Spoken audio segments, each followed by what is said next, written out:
En el siglo XVIII, un movimiento literario surge como reacción a la excesiva razón que postulan las revoluciones industrial y científica.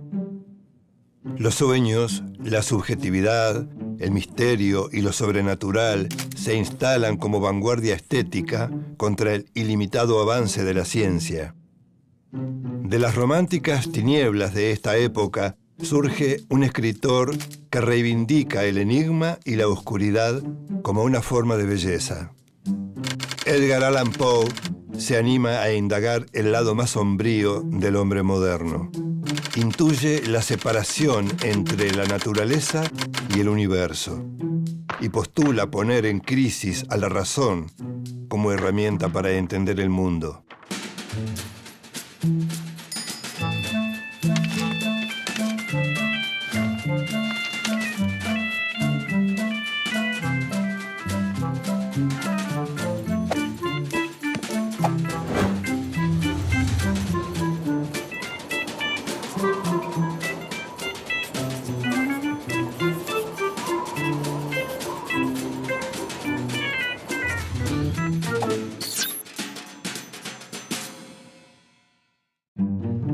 Creador del género detectivesco y del cuento de terror, Edgar Poe vive una infancia tan oscura como su obra.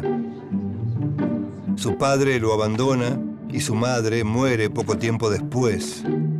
El pequeño Edgar y sus dos hermanos son dados en adopción. Edgar se va a vivir con John Allan, un próspero comerciante de Virginia, de quien toma su primer apellido. Pero el niño nunca es adoptado legalmente. A los Allan les avergüenza que sea hijo de actores. La lectura de las revistas inglesas que recibe John Allan lo introduce en los autores clásicos. Las historias que le cuenta la servidumbre negra alimentan el imaginario de Edgar. Su primer poema se lo dedica a Helen, la madre de un amigo que muere poco tiempo después. El tema de la muerte, que conoce de niño, parece perseguirlo. En su primer libro, Tamerlán, recoge el ideal romántico de la naturaleza como un organismo vivo que respira, se nutre y necesita del lenguaje. En su segunda obra, Al-A'raf, el poeta celebra una etérea forma de belleza, preludio de la pura idealidad en la que se inspiran algunos poemas posteriores. En 1830, a los 21 años, se aleja definitivamente de su padre adoptivo y da inicio a una vida que algunos biógrafos definen como bohemia. En realidad, son años de sufrimiento y creación apasionada que no se detendrán hasta su muerte. Y serán también derroteros de fracasos como escritor, con su alcoholismo recurrente, con el estigma de la pobreza y el desprecio social. Sin embargo, el joven Allan Poe no cesa en su tarea productiva. Su siguiente libro reúne poemas de los 2 primeros volúmenes y 6 nuevas composiciones. La crítica juzga a esos poemas excesivamente artificiosos. Muchos años más tarde, un estudio del poeta francés Stéphane Mallarmé señala a Poe como un precursor del simbolismo. Su evocación de un mundo ideal y visionario queda realzada por el ritmo hipnótico de los versos y la fuerza turbadora de las imágenes. Aunque Poe se siente un poeta, la historia literaria lo reconocerá por su obra narrativa. Según el propio Poe, la poesía es la primera forma literaria, luego sigue el cuento. El cuento, según Poe, permite una lectura sin interrupciones.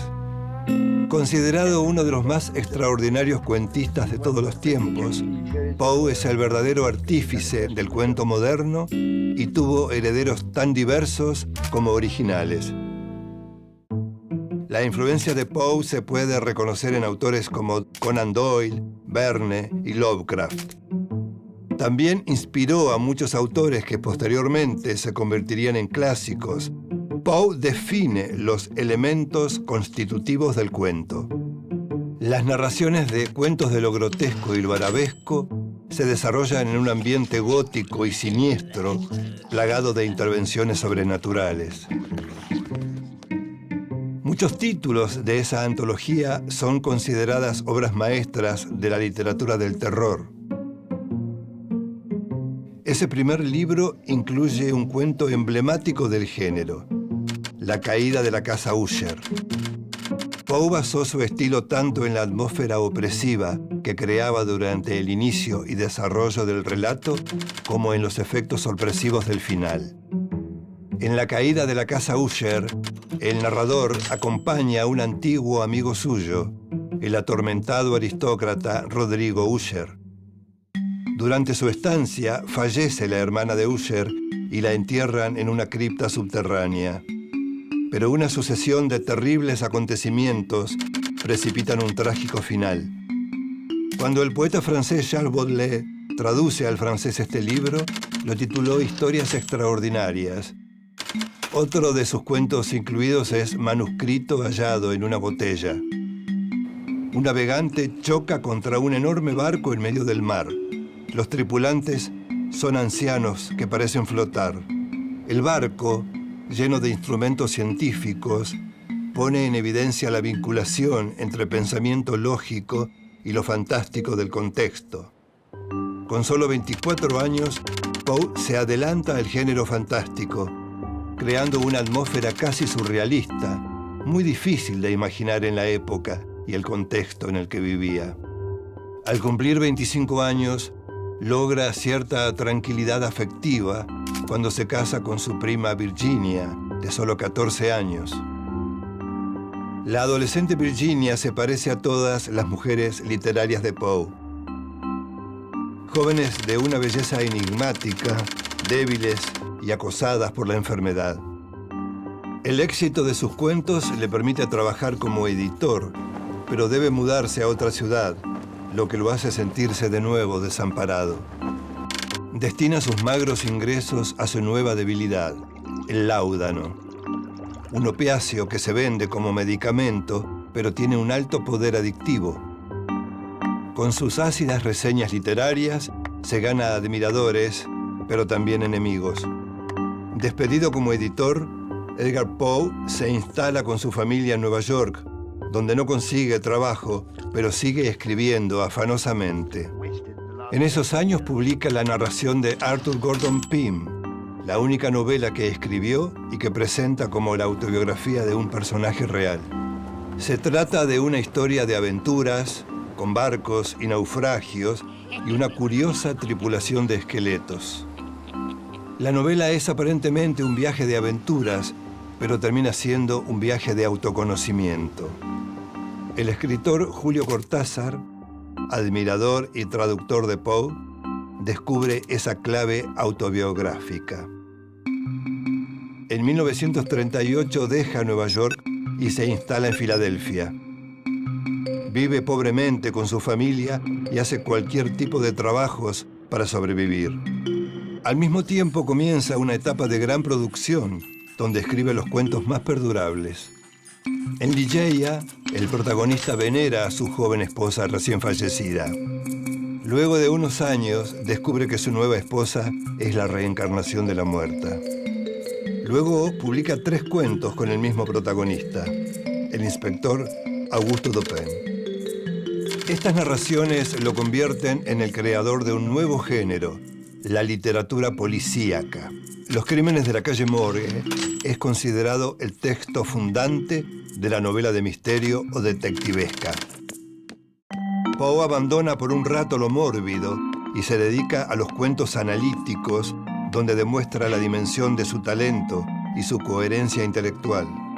Dupin es también el protagonista de El misterio de Marie Roget y de La carta robada, piezas clásicas del género por su manejo de la lógica, el suspenso y los detalles narrativos.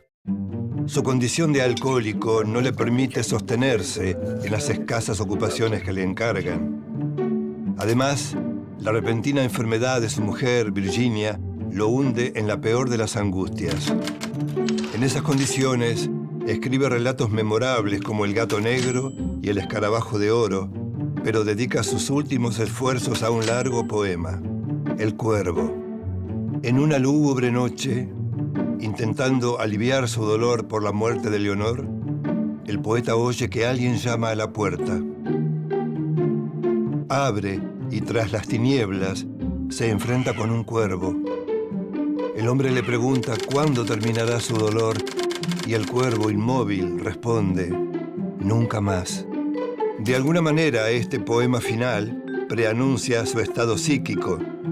Tras la muerte de su esposa, regresa a Richmond, pero aparecen nuevas mujeres en su vida que lo colocan en situaciones desesperadas. A todas escribe fogosos poemas de amor. Desgarrado por conflictos imaginarios y reales, Poe viaja a Nueva York, pero se pierde en el camino. En Boston intenta quitarse la vida con láudano. A comienzos de 1849 escribe un poema, Para Annie, donde se ve a sí mismo abandonado y gozoso en un ataúd. Deprimido y lleno de presentimientos, aparece en un hospital de Baltimore. Entre delirios y momentos de lucidez, agoniza en una cama sin identificación.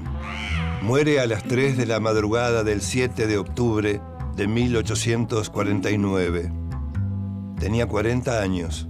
Su herencia literaria refleja el esfuerzo intelectual por alcanzar una profunda comprensión del mundo. Un mundo que no lo comprendía.